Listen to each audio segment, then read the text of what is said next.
नमस्कार दर्शकों, न्यूज अड्डा में मैं हूं आपके साथ शकील सिद्दीकी। दर्शकों, आपको बता दें कि 2024 का चुनाव कई मायनों में महत्वपूर्ण चुनाव समझा जा रहा है।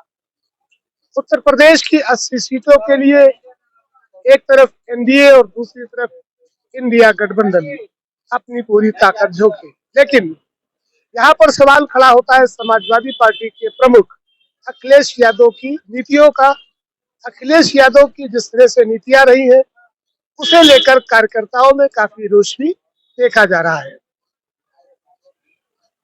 समाजवादी पार्टी के संस्थापक मुलायम सिंह की मृत्यु के बाद जिस तरह से अखिलेश यादव ने पार्टी पर अपना कब्जा किया, अध्यक्ष पद संभाला। हालांकि ये अध्यक्ष पद समाजवादी पार्टी के वरिष्ठ नेता शिवपाल यादव को मिलना चाहिए था, जिसके कई मायने भी हैं। अगर शिवपाल यादव पार्टी के अध्यक्ष बनाए जाते तो पार्टी का जो जनाधार है वो कहीं और होता। लेकिन जिस तरह से बार बार प्रत्याशियों का बदला जाना 2024 के लोकसभा चुनाव में, और अभी ताजा मामला आया सुल्तानपुर 38 लोकसभा सीट से भीम निषाद के टिकट को कंफर्म कर दिया गया, लेकिन अंतिम समय में भीम निषाद के टिकट को पार्टी प्रमुख ने काट दिया, जिसे लेकर निषाद समाज में भी काफी आक्रोश देखा जा रहा है। हमारे साथ समाजवादी पार्टी के पूर्व कर्मठ कार्यकर्ता इस वक्त मौजूद है। आफ्ताब पठान, जो कौशाम्बी और देवरिया से प्रतिनिधित्व करते चले आ रहे हैं और कुशीनगर और देवरिया से प्रतिनिधित्व करते चले आ रहे हैं और काफी लंबा समय बिता दिया समाजवादी पार्टी में, लेकिन पार्टी प्रमुख अखिलेश यादव की जो नीतियां रही उससे विमुख होकर इन्होंने समाजवादी पार्टी से टाटा बाय बाय कर लिया और अब भारतीय जनता पार्टी के कर्मठ कार्यकर्ता के रूप में काम करते चले आ रहे हैं। हम सीधा रुख करते हैं आफ्ताब पठान की तरफ। बहुत बहुत स्वागत है न्यूज अड्डा में। जिस तरह से देखा गया कि समाजवादी पार्टी के जो कार्यकर्ता है उनमें काफी रोष देखा जा रहा है, क्योंकि कार्यकर्ताओं की जो उपेक्षा की जाती रही है 2022 या उससे पहले से देखा जा रहा है, जिसके चलते समाजवादी पार्टी 2022 के विधानसभा चुनाव में गठबंधन के साथ 125 सीटों पर सिमट कर रह गई। उसमें भी कई ऐसे जो पार्टी के विधायक थे वो भारतीय जनता पार्टी के खेमे में चले गए। क्या कहना? देखिए, अखिलेश यादव जी जो हैं, मेरा कहना यह है कि वो अभी बिल्कुल जो है राजनीतिक क्षेत्र में फेल होते जा रहे हैं। हवाई जहाज से उतरे, मुलायम सिंह यादव जी की सरकार 12 में बनी थी जब वो नेताजी थे, और उसके बाद जितनी भी चुनाव हुई है, 17 की हुई है, 14 की लोकसभा हुई है, फिर 22 की हुई है, फिर 19 की हुई है, सब में बुरी तरीके से पराजित हुए हैं। और मैं तो ये कहता हूं कि अखिलेश यादव एक पनौती की तरह से काम कर रहे हैं। समाजवादी पार्टी में जब से आए हैं नैया को डुबो रहे हैं। मैं तो ये कहता हूं कि अगर अपने वजूद को बचाना है समाजवादी पार्टी को, तो शिवपाल यादव जी को लेके आए और वो मुलायम सिंह यादव जी के साथ जेल गए, डंडे खाए, पार्टी को बनाया, और शिवपाल यादव को अगर वो राष्ट्रीय अध्यक्ष बना देते हैं तो हो सकता है कि इनका खाता खुल जाए लोकसभा चुनाव में। लेकिन जिस तरह से देखा जा रहा है कि इस बार के लोकसभा चुनाव में ये कहा जाता है कि एक ही चेहरा है समाजवादी पार्टी का, जिस चेहरे पर चुनाव लड़ा जा रहा है वो अखिलेश यादव।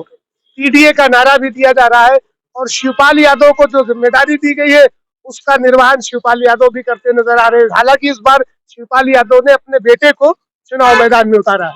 देखिए, ये पीडीए का नारा जो है ये पारिवारिक डेवलपमेंट अथॉरिटी है। अपने परिवार से ही 5 लोगों को लड़ा दिया इन्होंने।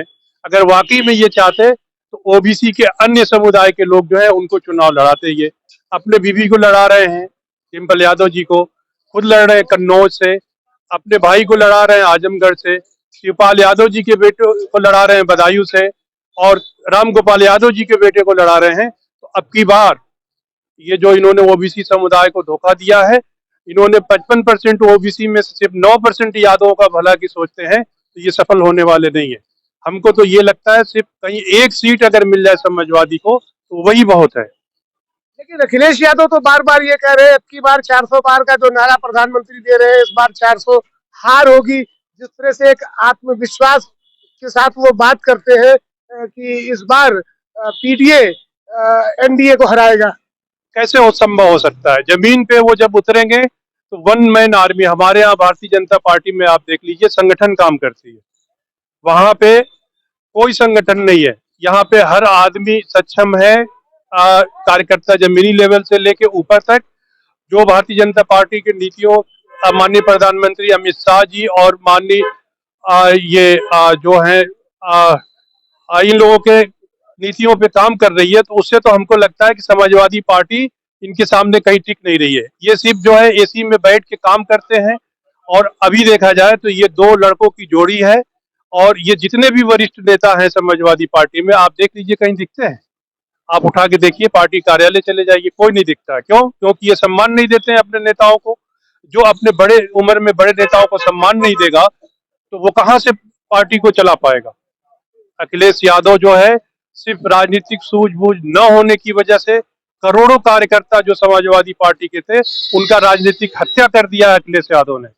मैं तो ये कहता हूं आने वाले चुनाव में ये 24 लोकसभा के बाद जो 27 विधानसभा का है, उसमें सिर्फ 10 से 15 सीटें समाजवादी पार्टी की रह जाएंगी, क्योंकि ये कार्यकर्ताओं को सम्मान नहीं दिया। प्रदेश में 80 सीटों में कितनी सीटें आप पीडीए या इंडिया गठबंधन को दे रहे हैं?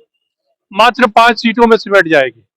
सिर्फ 5 सीटों में इंडिया गठबंधन सिमट जाएगी और भारतीय जनता पार्टी की 75 सीटें आ रही हैं। कन्नौज में तो दावा किया जा रहा है कि 5 लाख या 3 लाख वोटों से जीतेंगे। सुब्रत पाठक को बिल्कुल जो है शून्य पर दिखाया जा रहा है।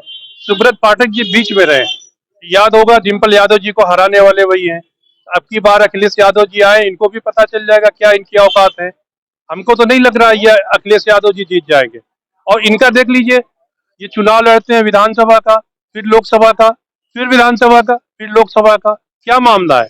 आप अगर नेता बनना चाहते हो तो विधानसभा के आप जीत चुके हो चुनाव, विधानसभा में रहो, क्यों लड़ रहे हो? ये तो एक तरीके से देखा जाए जनता को धोखा दे रहे हैं ये। तो एक चीज और भी देखी जा रही, पार्टी के जो कार्यकर्ता है उनमें काफी रोष नजर आ रहा है इस मामले को लेकर, टिकट वितरण को लेकर। और ये भी कहा जाता है कि सपा प्रमुख ने पार्टी कार्यालय पे अपने ही परिवार के लोगों को बिठा रखा है। बिल्कुल सही है। आप पार्टी कार्यालय चले जाइए तो जो दूर दूर से जनता आती है, 500 किलोमीटर 300 किलोमीटर से, कोई नहीं मिल पाता है। हमारे संगठन भारतीय जनता पार्टी में जाइए, आपको किसी से भी मिलना हो तो समय लेके आप मिल सकते हैं।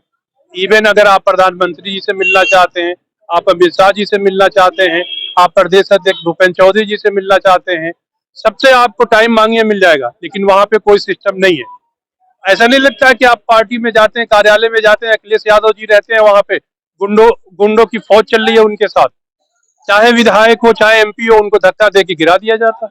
ये सवाल तो खड़ा हो रहा है, आखिरी सवाल, इसके बाद आखिरी सवाल होगा कि मैनपुरी की जनता की बात करें या कैसरगंज में, या फिर सैफई की बात करें या कन्नौज की बात करें, ये सवाल खड़ा होता है कि समाजवादी पार्टी ने जनता गति की विकास किया कन्नौज में, सैफई में, लेकिन साथ में ये भी एक जो दाग लगता है कि समाजवादी पार्टी की जब सरकार आती तो गुंडागर्दी चरम पर होती है। बिल्कुल सही है। समाजवादी पार्टी गुंडों की पार्टी है और सिर्फ यादवों की पार्टी है। ओबीसी समुदाय के लोग क्यों दूर भाग रहे हैं समाजवादी पार्टी से? इसीलिए भाग रहे हैं, जब सरकार बनती है तो सिर्फ 9% यादव रोड पे आ जाते हैं, जमीन कब्जा करने लगते हैं, लोगों को फर्जी धाराओं में जेल भेजने लगते हैं। तो इससे जनता जो है, हम देख लें 55% ओबीसी जो है उसमें 9% सिर्फ यादव हैं, उसके अलावा 46% ये ओबीसी समुदाय, उनसे दूरी बना लिया, ये भाजपा की तरफ आ गए हैं। उसके बाद आप आ जाइए अल्पसंख्यक से मैं हूँ, तो मेरा ये मानना है कि इन जिस तरीके से 46% ओबीसी को ठगा इन्होंने, वैसे ही 18-20% जो मुस्लिम समुदाय के लोगों को अखिलेश यादव जी ने ठगा। इनसे दूरी सब बना ले रहे हैं। इनके हालात ये हो जाएंगे कि जिस तरीके से चौधरी चरण सिंह जी ने पार्टी बनाई थी, प्रधानमंत्री थे कभी, और उनकी अभी के हालात में 9 सीट रह गई है, वही हाल होना है अखिलेश यादव जी का। इनकी पार्टी खत्म के रास्ते पे है और आगे जो है ये पार्टी को संभाल नहीं पाएंगे। भारतीय जनता पार्टी सबका साथ सबका विकास का नारा लेके चलती है। हर समुदाय को उन्होंने अपने साथ लिया है, दलित को लिया है, ओबीसी को लिया है, ब्राह्मण को भी सम्मान दिया है, ठाकुर को भी सम्मान दिया है। और रह गई बात तो हमारे विपक्ष में जो भी है, तो प्रधानमंत्री नरेंद्र मोदी जी के समक्ष कोई भी व्यक्तित्व नहीं है जो इनका मुकाबला कर सके। इनके अखिलेश यादव की जहां तक देखा जाता है, जब भी प्रेस वार्ता बुलाते हैं या मीडिया से संबोधित होते हैं तो एक रेखा खींच रखी है अखिलेश यादव ने कि ये बड़ा बैनर है, वो छोटा बैनर है, इसको ये उसको वो।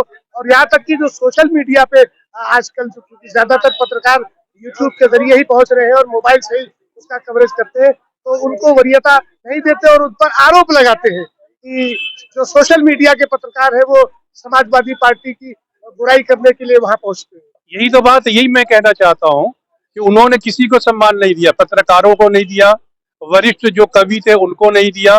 जैसे आज के टाइम में देखा जाए सोशल मीडिया पे भारतीय जनता पार्टी सबसे ज्यादा ध्यान दे रही है और उनको जो है नकार दिया। अखिलेश यादव जी पता नहीं किस सपने में खोए रहते हैं। सम्मान दोगे सम्मान मिलेगा, सम्मान नहीं दोगे तो आपको भी सम्मान नहीं मिलेगा। वही किया है और आज के टाइम में बिल्कुल विफल होते नजर आ रहे हैं।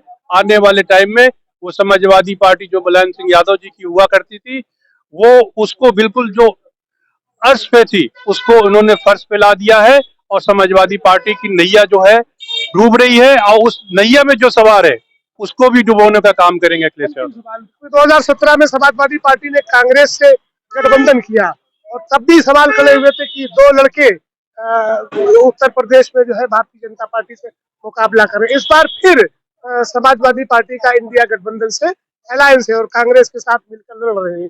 सीटों के बंटवारा जो हुआ उसमें भी 63 सीटों पर समाजवादी पार्टी और बाकी 13 सीटों पर कांग्रेस लड़ रही। तो क्या लगता है कि इसका कोई असर पड़ेगा? और आज तीसरे चरण का मतदान भी हो रहा है, हालांकि वोटिंग परसेंटेज अभी ज्यादा राइज नहीं किया है, उसमें कमी देखी जा रही है। क्या लगता है उत्तर प्रदेश में सीटों पर इस गठबंधन से कोई फर्क पड़ेगा?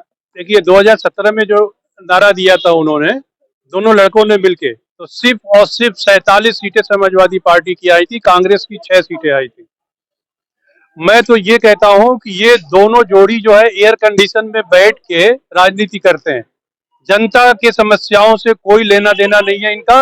और ये जोड़ी फिर आई है एक बार, तो मैं तो ये कहता हूँ लोकसभा चुनाव में सिर्फ 2 सीट समाजवादी, 2 सीट कांग्रेस, इतने पे ही संतुष्ट हो जाए, इससे ज्यादा सफलता नहीं मिलने वाली। चलिए, हमसे बात करने बहुत बहुत शुक्रिया। तो जिस तरह से ये आरोप लगे और समाजवादी पार्टी के बहुत कर्मठ कार्यकर्ता रहे हैं पूर्व में और अब भारतीय जनता पार्टी के साथ है और भारतीय जनता पार्टी की नीतियों को आगे ले जाने का काम कर रहे हैं, लेकिन कहा जाता है कि अहंकार विनाश का कारण बनता है।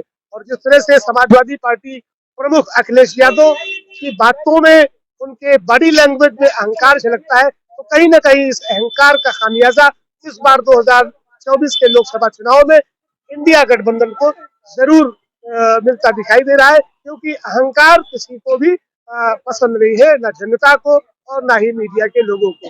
जिस तरह से चुनाव चल रहा है और तीसरा चरण का मतदान आज हो रहा है, अब देखने वाली बात यह होगी कि 2024 में 4 जून को जनता क्या मैंडेट देती है, क्या एनडीए 400 पार जाएगा या फिर इंडिया गठबंधन कुछ इसमें अपना करिश्मा कर पाएगा। फिलहाल के लिए न्यूज अड्डा की अन्य खबरों को देखने के लिए बने रहे हमारे साथ। नमस्कार।